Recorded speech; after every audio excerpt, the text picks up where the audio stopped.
ដីខ្មែរតូចពិតតែគួរឲ្យស្រឡាញ់ដីខ្មែរតូចពិតតែគួរឲ្យស្រឡាញ់មានទីក្រុងភ្នំពេញដែលជាបេងដូង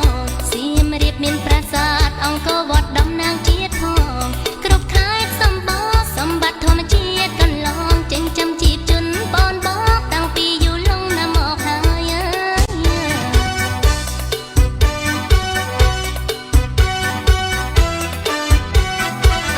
ស្ករត្នោតក្រអូបឈ្ងុយមាននៅកំពង់ស្ពឺស្ករត្នោតក្រអូបឈ្ងុយ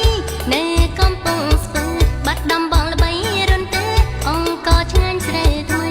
ពោធិ៍សាត់តាកៅព្រៃវែងស្វាយរៀងមិនnóiអីពោធិ៍សាត់តាកៅស្វាយរៀងព្រៃវែងមិនnóiអីកំពង់ឆ្នាំងភ្នំកងរៃជុំរុកត្រីមហេមា